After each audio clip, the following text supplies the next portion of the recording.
The only complaint I have about my XMaxx with the indestructible body on it, it seems like every time you barely touch it on the nose or touch it on the rear, the body pops off. Very frustrating, especially when the truck lands on its wheels and you've got to go chasing the body. I saw on another person's YouTube channel that they were using Velcro to hold the body on with a strap on the back. But he said he kept having to replace the Velcro every 3 or 4 times. And I decided there's got to be something better than that. So I did my research and I found what's called Dual Lock Indoor Outdoor Reusable Velcro. It comes in a 170, 250, and a 400.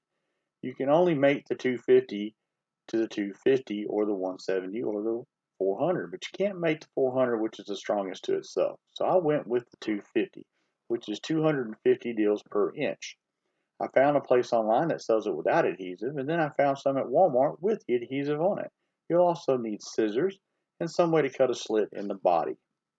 So the first thing I did was I cut my slit in the body, and of course my cut's not very good. I'm sure you can make a cleaner cut than that, but I cut it right behind the brace.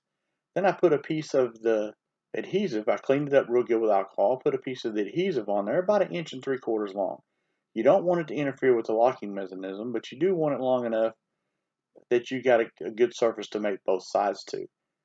Then I cut a piece of the non-adhesive 250 to about 10 inches long. And I'll explain why I went with 10 inches here in a little bit.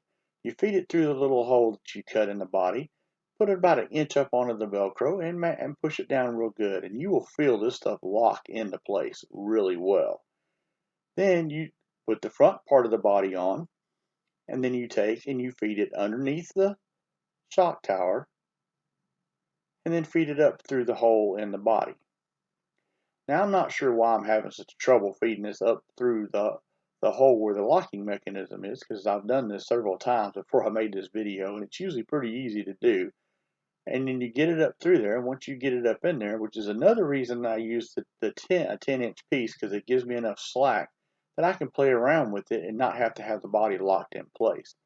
Once you get it up through that hole, then you just go ahead and lock your body in place, pull the Velcro tight, and then lock it down to the back, just like so. And as you can see, it's not very good camera angle here, but you can see the Velcro is going around the shock tower and around the lock itself. So it's holding the lock on, and it's also holding the body down to the shock tower. Now, one of the reasons that I did go with the 10-inch piece is it gives me a little bit extra there, so it's easier to pull it off. And then you can just fasten it right back down on there just like that.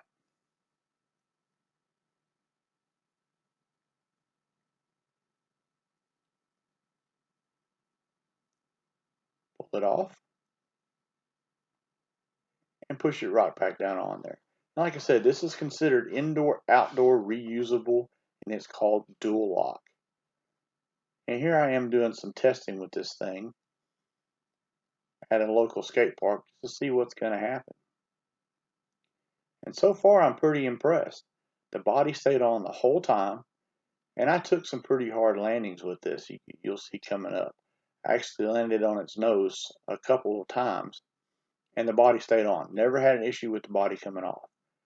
Now I will take it out some later and do some further testing with it and do some bigger jumps. And if I have a problem with the body coming off still, then I'm going to do the same thing with the front. But here you can see right on the nose, body stayed on it.